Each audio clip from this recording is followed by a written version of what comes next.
வெறும் சினிமா ஆட்டத்தால் போய் கொண்டிருக்கிறதேங்கிற கவலை இருக்கிறது. இந்த ஊர் மக்கள் எல்லாம் நான் ஒரு தடவை காலத்துக்கு, ஏன்னா நாடு சீரழிக்கும் போது நீங்க மட்டும் எப்படிப்பா இவ்வளோ அறிவோடையும் பல சிந்தனையோடு செய்வாங்க.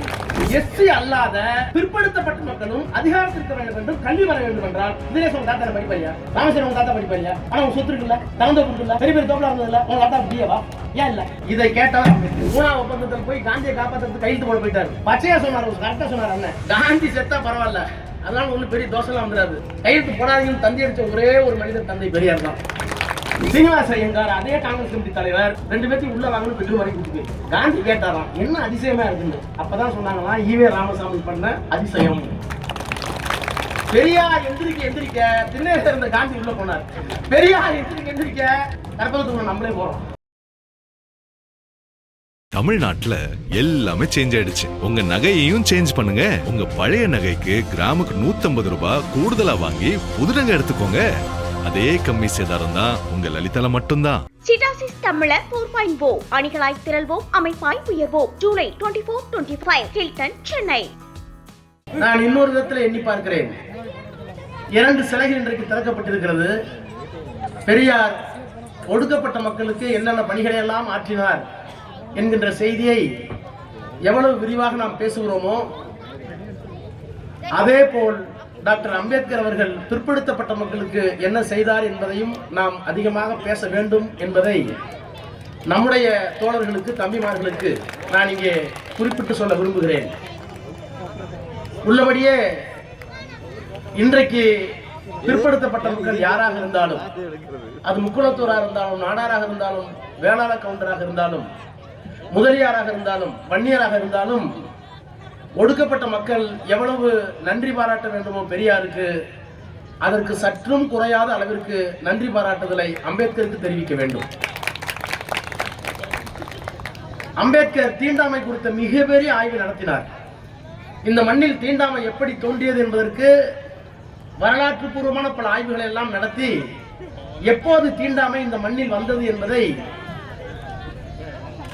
கிமு 200 சீன யாத்திரிகர் இந்தியாவிற்கு வந்தபோது என்ன நிலை, அதற்கு பிறகு வாகியான் சீனாவிலிருந்து வந்தாரே ஒரு 400 ஆண்டுகளுக்கு பிறகு கிபி 200, இந்த கிமு 200 கிபி 200 இந்த 400 ஆண்டுகளுக்கு இடையில் வைதிக மதம், இன்றைக்கு சொல்கின்ற இந்து மதம் என்கின்ற வைதிக மதம், வேத மதம் அன்றைக்கு வந்து இந்த மக்களை எல்லாம் சீரழித்து யாரெல்லாம் புத்த மதத்தை ஏற்றுக்கொள்ளவில்லையோ அவர்களையெல்லாம் ஊருக்கு வெளியே வைத்தார்கள். அதுதான் சரி, அதுதான் தீண்டாமை என்று ஒரு மிகப்பெரிய வரலாற்று ஆய்வை, who were the untouchables and why they have been called as untouchables, தாழ்த்தப்பட்டவர்கள் தீண்டத்தகாதவர்கள் யார், ஏன் அவர்கள் தீண்டத்தவர்களாக ஆக்கப்பட்டார்கள் என்கின்ற ஒரு மிகப்பெரிய ஆய்வு நூலை எழுதியிருக்கிறார். இப்போதும் இருக்கிறது, தமிழிலேயே வந்துவிட்டது. தீண்டாமை எப்படி தோன்றியது என்று எழுதிய அந்த அம்பேத்கர் தான் சாதியை ஒழிக்க வழி என்ன என்று புத்தகத்தையும் எழுதினார்.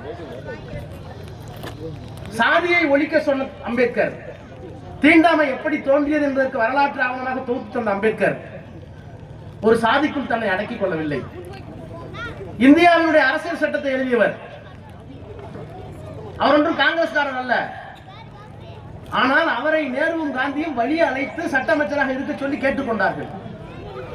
அப்படி கேட்டுக்கொண்ட நேரத்தில் அவர், என்னுடைய அடையாளத்தை நான் விட்டுக் கொடுக்க மாட்டேன், என்னுடைய சுயமரியாதை, எனக்கு இருக்கிற அடையாளத்தை, என்னுடைய சிந்தனையை உங்களுக்காக நான் மாற்றிக்கொள்ள மாட்டேன், இதற்கு நீங்கள் ஒப்புக்கொண்டால் நான் அமைச்சராக வருகிறேன் என்று சொல்லிவிட்டு போனவர் அரசியல் சட்டத்தை எழுதி முடித்து, இன்றைக்கு நாம் எல்லோரும் சொல்லிக் கொண்டிருக்கிறோமே, மோடி ஆண்டு கொண்டிருக்கிற இந்த 12 ஆண்டு காலத்தில் என்னென்ன போராட்டம், எல்லா போராட்டத்தையும் தாண்டி ஒரே போராட்டம் தான், அரசியல் சட்டத்தை காப்போம், சேவ் தி கான்ஸ்டிடியூஷன். ஏன் அரசியல் சட்டத்தை காப்பாற்றணும்? இந்த அரசியல் சட்டத்தை பெரியார் கொடுத்தார். ஏன் கொடுத்தாங்க தனி கதை, இதுலையும் குறையெல்லாம் இருக்கு.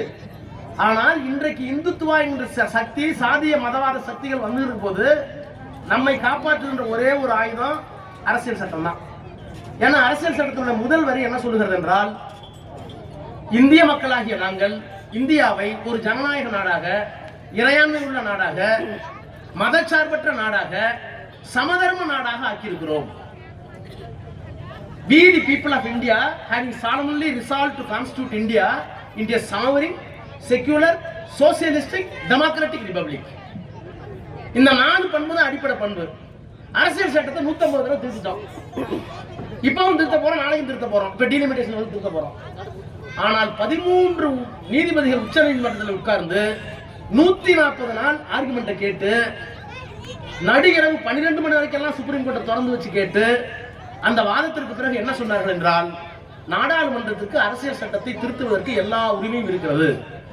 ஆனால் அரசியல் சட்டத்தினுடைய அடிப்படை பண்புகள் இருக்கிறது, இந்த 4 பண்பு, இந்த 5 பண்பு, இந்தியா ஒரு ஜனநாயக நாடு, இந்தியா ஒரு இறையாண்மையுள்ள ஜனநாயக நாடு, இந்தியா ஒரு சமதர்ம நாடு, இந்தியா ஒரு மதச்சார்பற்ற நாடு, இந்தியா ஒரு குடியரசு. இந்த 4 தன்மைகளையும் நீங்கள் மாற்றக்கூடாது. யார் வேணாலும் ஆட்சிக்கு வா, மோடி வா, யார் வேணாலும் போ, எதை வேணாலும் மாத்திக்க. அரசியல் சட்டத்தினுடைய basic structure of the constitution cannot be amended என்று 13 நீதிபதிகள் சொல்லக்கூடிய அளவிற்கு ஒரு அரசியல் சட்டத்தை உருவாக்கி தந்த பெருமை அம்பேத்கருக்கு உண்டு. அதல்ல அம்பேத்கர் நிறைவடைவது. அந்த அம்பேத்கர், இந்த தேசத்திற்கு அரசியல் சட்டத்தை கொண்டு வந்த அம்பேத்கர் பதவி விலக நேரிட்டது. ஏன் பதவி விலகினார்? எத்தனை பேருக்கு தெரியும்? எதுக்காக விலகினார்? அவர் ஏன் அவ்வளவு பெரிய பதவி விட்டுட்டு வந்தாரு? 3 காரணங்களுக்காக விளங்கினார். ஒன்று, இந்து திருத்த மசோதா, இந்து மதத்தில் சில திருத்தங்களை கொண்டு வர வேண்டும் என்பதற்காக அவர் கொண்டு வந்த ஒரு பில், ஒரு மசோதா, ஒரு சட்டம் முன்வடிவு. அந்த சட்ட முன்வடிவை நேரு ஏற்றுக்கொண்டார். அவர் ஒரு முற்போக்குவாதி. அவரெல்லாம் கடவுளை பத்தி கவலைப்படாதவர். தன்னை ஒரு அக்னாஸ்டிக், நான் கடவுளை பற்றி எனக்கு உண்டா இல்லையான்னு கவலையே இல்லை, நம்ம இல்லைன்னு சொல்றோம், சில பேர் இருக்குங்கிறான். அவர் என்ன சொன்னார்னா, உண்டா இல்லையாங்கிற ஆராய்ச்சிக்கு நான் போகல, அதை பத்தி எனக்கு கவலை இல்லைன்னு. அப்படிப்பட்ட நேரு அதை ஒப்புக்கொண்டார். ஒப்புக்கொண்ட பிறகு நாடாளுமன்றத்துக்கு வருது. அதுல என்னென்னலாம் இருக்கு? பெண்களுக்கு சொத்துரிமை 1. 2, பெண்களை போக பொருளா வச்சிருக்கீங்க. கல்லானாலும் கணவன், புல்லானாலும் புருஷங்கிறீங்க. குடிகாரனா அயோக்கியனா அவனோட வாழ்ந்தே திருந்துங்கிறீங்க. அப்படி இல்ல, கணவனை பிடிக்கவில்லை என்றால் மனவிலக்கு, டைவர்ஸ் பெற்றுக் கொள்வதற்கு அந்த பெண்ணுக்கு உரிமை வேண்டும். சொத்து, டைவர்ஸ்.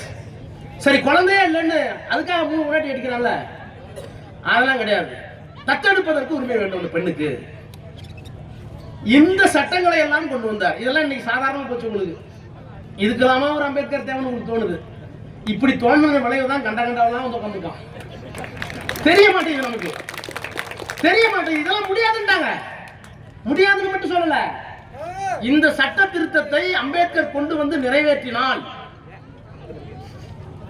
மிகப்பெரிய போராட்டம் வெடிக்குன்னு, எங்களுக்கு சொத்துல பங்கு வேணான்னு இங்க இருந்து நம்ம சங்கராச்சாரியார், பெரிய சங்கராச்சாரியார் ஒரு 500 பேத்துக்கு டிக்கெட் போட்டு இந்து மதம் எங்கே போகிறோம் மூணுல தாத்தாச்சாரி, அந்த தாத்தாச்சார் தலைமையில எல்லா தலைவர்களும் போய் பார்த்து, நீங்க சொத்துல பொம்பளைங்களுக்கு சொத்துல உரிமை கொடுத்தீங்கன்னா ஒழுக்கம் கட்டு போயிடுவா, இன்னொருத்தரோட ஓடி போயிடுவா, அவனுக்கு சொத்து இல்லாம இருக்க வரைக்கும் தான் புருஷனோட ஒழுங்கா இருப்பா அப்படின்னு மனு கொடுத்தவர் தான் சங்கராச்சாரியர்.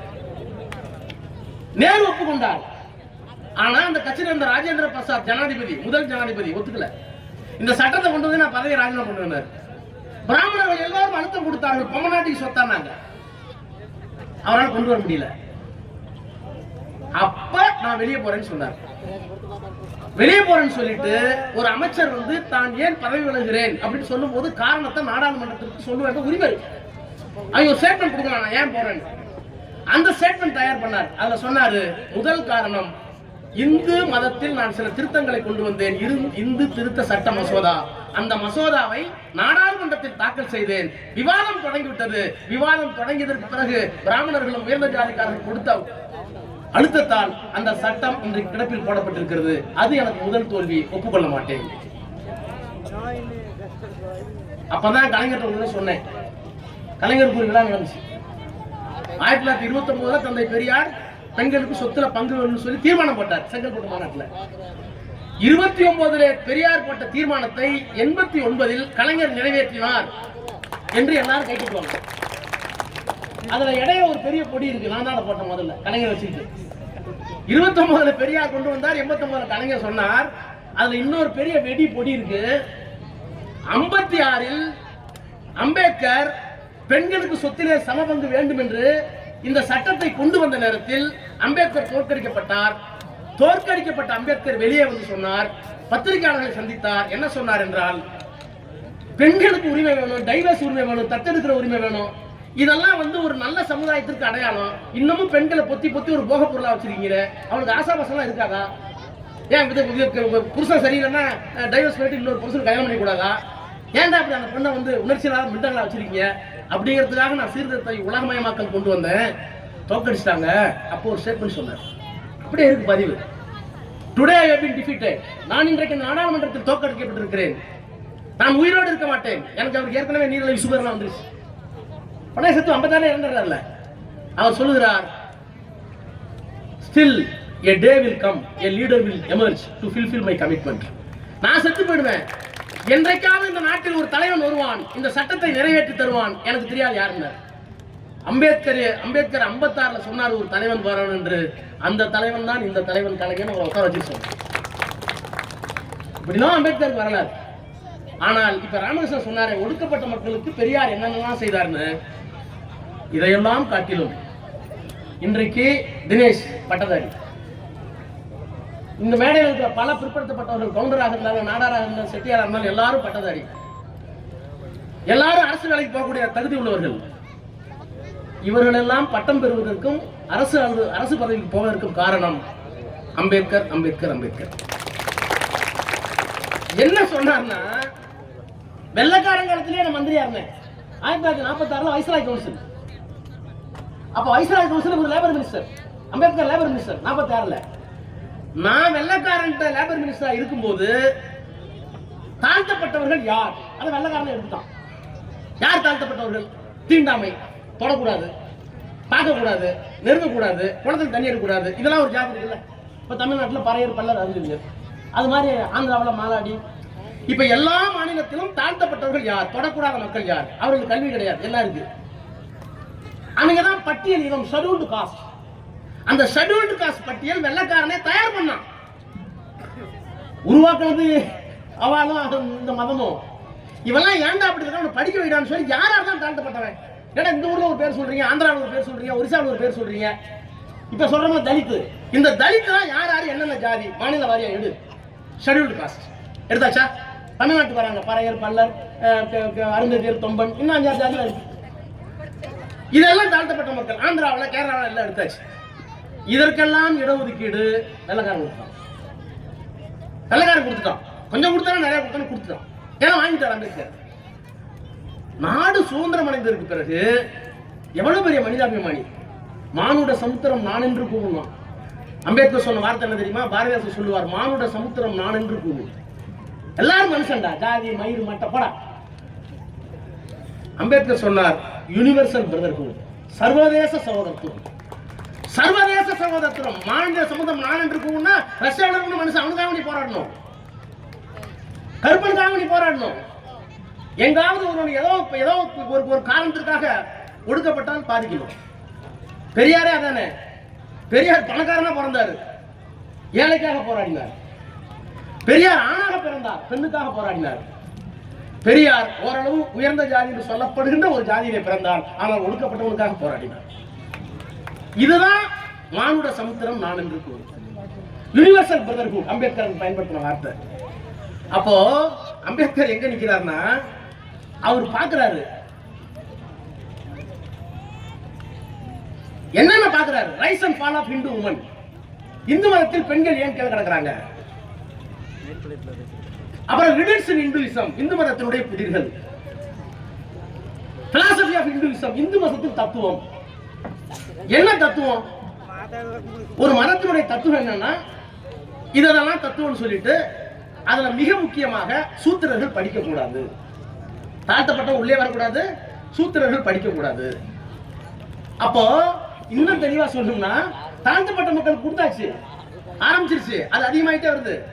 பிற்படுத்தப்பட்டவர்களுக்கு எங்கே இடம் ஒதுக்கீடு? தாழ்த்தப்பட்டவன் பறையம் பண்ண சக்தி தமிழ்நாட்டில். அது மாதிரி தமிழ்நாட்டில் யார் பிற்படுத்தப்பட்டவன்? எந்த ஜாதி பிற்படுத்தப்பட்ட ஜாதி? உங்கள்கிட்ட பட்டியல் இருந்துச்சா? வெள்ளக்காரன் பட்டியல் இருந்துச்சா? இல்ல. அரசியல் சட்டத்தின் 342வது வரைவு பிரிவுல அம்பேத்கர் சொன்னார், என்னை போல தாழ்த்தப்பட்ட மக்களும் படிப்பு இல்லாம தான் இருக்கான், ஆனா அவன்கிட்ட நிலமெல்லாம் வசதி இல்ல, ஆனா கவுண்டர்கள்ட்ட நிலமெல்லாம் இருக்கு, தேவர்கிட்ட நிலமெல்லாம் இருக்கு, நாடார்கிட்ட நிலமெல்லாம் இருக்கு, வில்லு வண்டியெல்லாம் இருக்கு, முதலியார் வசதியா தான் இருக்காரு, ஆனா படிக்க விடாம பண்ணிருக்காங்க பிராமணர்கள். கல்வி இல்லை. அவர்களுக்கும் கல்வி இல்லை, அவர்களும் அரசு உத்தியோகத்தில் பங்கு பெறவில்லை. அப்ப அதிகாரம்னா என்ன? அம்பேத்கர் சொல்லுவார். என்ன அதிகாரம்? நானு அண்ணன் சத்யராஜ் எல்லாரும் 100 பேர் போய் பஸ் நிறுத்திடுவோம்னா திரும்ப பிடிச்சிட்டா நல்லா தானே நடிகர் கேட்பாங்கள. என்ன கேட்பாங்க, பெரிய படிப்பாளிக்கெல்லாம் நேர் யூஸ் ஆகும். நாங்க 10 பேர் போய் பஸ் நிறுத்த மாட்டோம். ஆனால் கல்வியால் ஒரே ஒரு போலீஸ்காரர் சப் இன்ஸ்பெக்டர் யூனிஃபார்ம் போட்டுட்டு விசில் அடிச்சா நிக்க வண்டி. அவன் மீது கல்வி செலுத்தப்பட்டிருக்கிறது. அந்த கல்வியின்பால் அதிகாரம் பதியப்பட்டிருக்கிறது. அப்ப கல்வியும் அதிகாரமும் இருந்தால்தான் சமூகத்தை கட்டுப்படுத்த முடியும், சமூகத்தை ஒழுங்குபடுத்த முடியும். அம்பேத்கர் சொன்னார், கவுண்டர்கிட்ட சொத்துலாம் இருக்குப்பா, முதலாளி சொத்துலாம் இருக்குப்பா, எல்லாம் 10 ஏக்கர் பண்ணை வச்சிருக்கான்பா, அந்த வயல்ல வேலை செய்யற தாழ்த்தப்பட்டு வந்துடாம்பா, அதோட வாழ்க்கை நிறைவடைகிறதா? அவனுக்கு அறிவு வர வேண்டாமா? அவன் ஒரு டெப்டி கலெக்டர் ஆக வேணாமா? ஜட்ஜ் ஆக வேணாமா? கவுண்டராகவே இருக்கிறதா? நாடாக இருக்கிறதா? வன்னியராகவே இருக்கிறதா? தாழ்த்தப்பட்ட மக்களைப் போலவே பிற்படுத்தப்பட்ட மக்களும் கல்வியிலும் அதிகாரத்தில் பின்தங்கி இருக்கிறார்கள். அவர்கள் யார் என்பதை கண்டறிய வேண்டும். தாழ்த்தப்பட்ட மக்கள் யாரும் வெள்ளக்காரன் பட்டியல், அதான் ஷெட்யூல்டு கிளாஸ் பட்டியல் இனம் பட்டியல் போட்டாங்க, யாரும் கிடையாது. அந்த மாதிரி பட்டியலை பிற்படுத்தப்பட்ட மக்களுக்கு ஏன் போடவில்லை? போட வேண்டும். எழுதியவர் அம்பேத்கர் 342. இதை நேரு செய்ய மாட்டேங்கிறார், விட மாட்டேங்கிறாங்க நேருட்ட. அப்புறம் நேருக்கு அழுத்தம் கொடுத்து போடுறாங்க, ஒரு கமிஷன் போடுறாங்க, டெக்னிக்கல் கமிஷன் அப்படின்னு ஒரு கமிஷன் போடுறாங்க. அந்த கமிஷன் கடைசி வரைக்கும் ரிப்போர்ட்டே கொடுக்கல. இந்திரா காந்தி காலத்தில் ஒன்று போடுறாங்க, அந்த ரிப்போர்ட் கொடுக்கல. அப்புறம் இந்திரா காந்தியை போர்ஸ் பண்ணி எல்லாரும் சொல்லி அதிலே போடப்பட்டதுதான் எங்க அம்பேத்கர் கொண்டு வந்தார். To investigate the backwardness.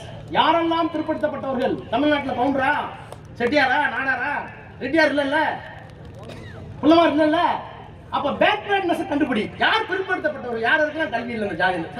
SC விட்டுரு. எஸ்சி அல்லாத பிற்படுத்தப்பட்ட மக்களும் அதிகாரத்திற்கு வேண்டும் என்றும் கல்வி வர வேண்டும் என்றால் தினேஷ் உங்க தாத்தா படிப்பாரியா? ராமேஸ்வரம் உங்க தாத்தா படிப்பாரியா? ஆனா உங்க சொத்து இருக்குல்ல, தகுந்த இருக்குல்ல, பெரிய பெரிய தோப்பலா இருந்ததுல, உங்க தாத்தா பிஏவா? ஏன் இல்ல? இதை கேட்டவன் அம்பேத்கர். இதெல்லாம் கேட்டாங்க. எல்லா பெரிய பெரிய வெண்டு வந்து வச்சிருக்கீங்க, எல்லாம் வச்சிருக்கீங்க. வீட்டுல 20 பசுமாடு பட்டியல் வந்து வெளியே வருது. ஒரு காலத்துல பட்டியல் எத்தனை பசுமாடு பார்த்து பொண்ணு கொடுத்தவங்களா இருக்காங்க கிராமத்துல, அப்படிதான் கொடுப்பாங்க. அதான் உண்மை. ஏன்னா இது முழுக்க முழுக்க கல்வி அறிவு இல்லாத விவசாயம் சார்ந்த ஒரு ஜாதி ஏற்றத்தாழ்வு. அப்போ மானுட சமுத்திரம் நான் என்று கூவு. எல்லா மனிதனுக்கும் நாகரிகமும் பண்பாடும் கல்வியும் வர வேண்டும். என்னுடைய மக்களுக்கு அல்ல, நான் பிறந்துட்டேன், அந்த மக்களுக்காக போராடுறேன். ஆனா அதை போலவே இருக்கிறாங்க இந்த மக்கள். யாரு? கவுண்டர், நாடாரு, செட்டியார், மன்னியர், இவங்கெல்லாம். இவர்களுக்கு கல்வி அறிவு எப்போது? அரசாங்க பதவி எப்போது வருவது? அப்போ எப்படி ஷெட்யூல் காஸ்ட் ஐயருக்கு ஒரு கமிஷன் போட்டவங்க வெள்ளக்காரன் இல்ல, அது மாதிரி இந்த அரசியல் சட்டத்தில் பேக்வர்ட் கிளாஸ் கமிஷன் என்று போடு. இன்னைக்கு இருக்கிற பேக்வர்ட் கிளாஸ் கமிஷன் போடுறதுக்கு காரணம் அம்பேத்கர் 352.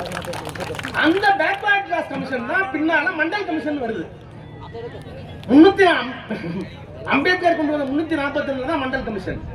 மண்டல் கமிஷன் வந்ததற்கு பிறகு அதையே நிறைவேற்ற முடியல.